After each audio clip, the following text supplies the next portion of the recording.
Hello. Hi, this is... Okay, right back with y'all, okay? Welcome back. Pauline's Place. Welcome back, Carter. All right, now we got Willie Bruce on here and Boo Hef, Boo Gotti, Boo Capone, Boo Ferrigno, Boo Boo Hef, child actor, Boo Pac. And when I was saying, we had a chance to talk. I just saying, I was telling Aunt, man, when I was little, you know what I'm saying, as a child actor, doing different strokes, doing Wonder Years, doing all these things, my grandmother was the maid for all the Jews. That was the biggest, producers, real spit. And so I had one foot in the hood, one foot in Hollywood and all that stuff. And just my OGs guided me. But I was telling Aunt, to write a book was amazing to me. You know what I'm saying? For him to write books, it's phenomenal. But see, I wrote my first script in high school. I wrote my first script in high school. We had auditioned. There was a movie called Zebraheads. Yeah. Zebraheads. And me, Vivica Fox, Michael Rappaport, who went to Fairfax High School. I went to Fairfax, but he's older than me. But to make a long story long, we had got the part. But the producers I was like 16, 17. They had pulled out, and so they didn't have the funding. So they went to Detroit to shoot the movie. So we lost. Me and Vivica Fox did 3 screenings, like screenings, to auditions. Yeah. And so what I did was when they went out and they lost their funding, we lost our parts. Yeah. So what I did, I still had the script. Zebraheads. Still had the script. So I went home, Bronson, and I just followed the format of the script. Yeah. All the script. And I was writing off that script, writing my own movie. So when you said you was writing scripts, that's amazing to me. You can do that. That's how I got into writing scripts. What's the old saying? What's that old saying, Willie? You might know it when they say if you ever want to hide anything from a black man, put it in a book. Put it in a book. Because he don't read. But we do read. We don't only read, but we write. Yeah. Okay. More of us than you think. And it's so hard sometimes for you to take concentration with some people to sit down and actually read a book and actually write one. But I think it's the thoughts in the back of your head that you really want to put on paper and that you just don't want to say. I knew a book writer. This man could barely. He never talk or never said anything, but he can sure write down stuff. You know. Yeah. So I think that's a way that we a form of expression. Well, the thing is, like you said, the vision, but. This texting shit is crazy. Buff thumb motherfuckers. Always texting. Write something. Read a book. Read, man. I got the Henry out of Lax book. You all need to get educate your mind. See, I was in college, and I did go to college and everything, and I had a couple of children in Chicago. I went to Malcolm X College in Chi-Town, in Chicago. Stand up, Chicago. When the school first day opened up, we was matched with other colleges, the big white colleges and stuff, and our scores when they did the SAT. Was Harriet Tubman in your class? No, not Harriet Tubman, but Malcolm X's wife was there. She came for the opening. What's her name? I love Betty Shabazz. Betty Shabazz came to Fairfax and talked to us. We used to have Samuel L. No, his daughter. The daughter. But it was so creative there.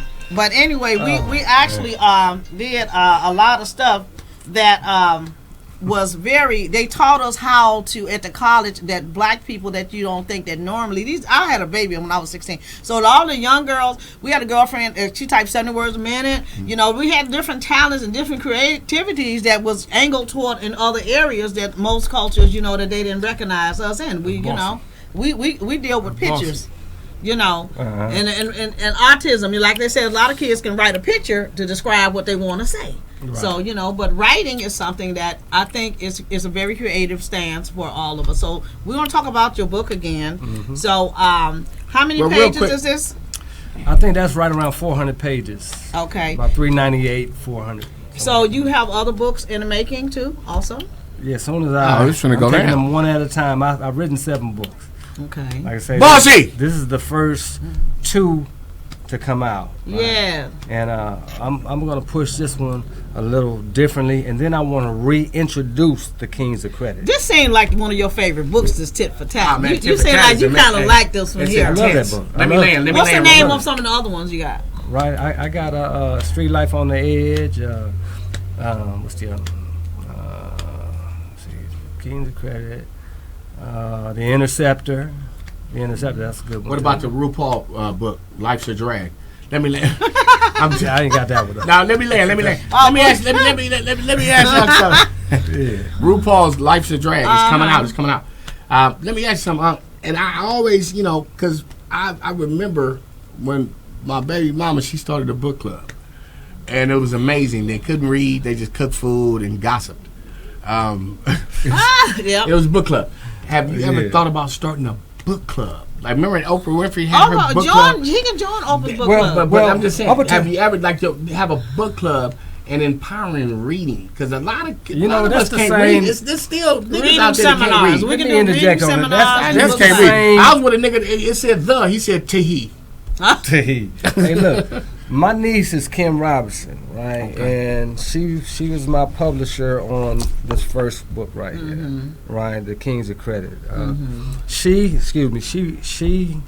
wrote a book about my family called The Rue and the Gumbo. And she's actually, like I say, Monster Cody was my inspiration for writing. Monster Cody. Right, and then not soon after he wrote that book, my niece came out with a book about my family.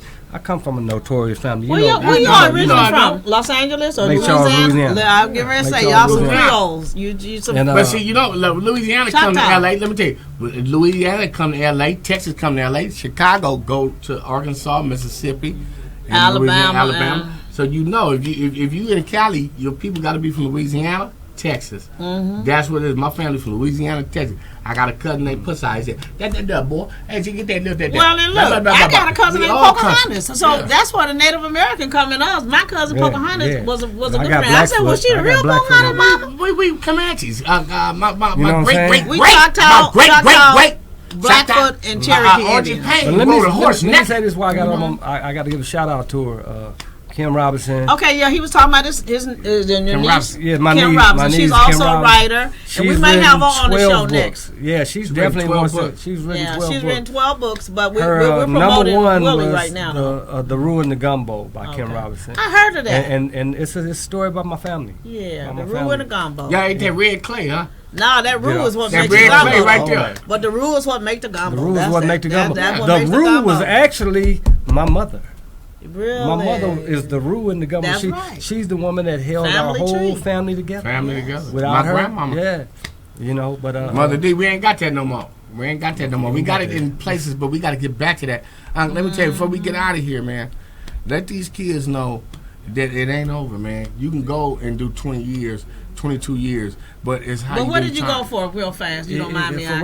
For robbery. Okay. They had me paid as the Beverly Hills Follow Home Bandit back in the 80s. Well, see, you got black man's time, but they didn't even really try to prove that I was the actual one who did it. But they probably profiled you. Well, they ain't gotta have no. They can do. They racially profiled you. I can say this here that SIS unit that covered O.J. Simpson, I had the same people on me. Okay. And well, we're going to go Mark past Furman, that. all them, they was but cold you want to people, tell the young crew. kids to shout out to them to stay out of trouble, stay away from crime, and study in your gangs. books.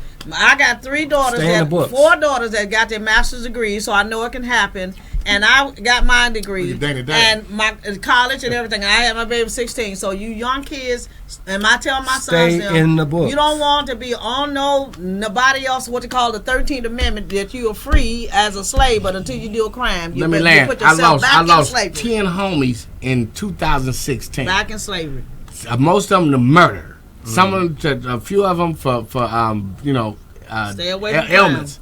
Kids, y'all don't want that life, man. That life is dead or in jail. I spent Unc did it. Unc raised me. Tell him, Unc, before we get out of here. Let him know, man. He come from the bottom. Look where he at right now. You know what I'm saying? The West Side Connection. One of the best rappers I ever heard in my life. Thank you, man. Right, I watched him this morning freestyle for what, 8-9 minutes? Freestyle a little bit with us, but we're going off. Listen, I spit it where I get it because you know that I'm on the lean. My uncle.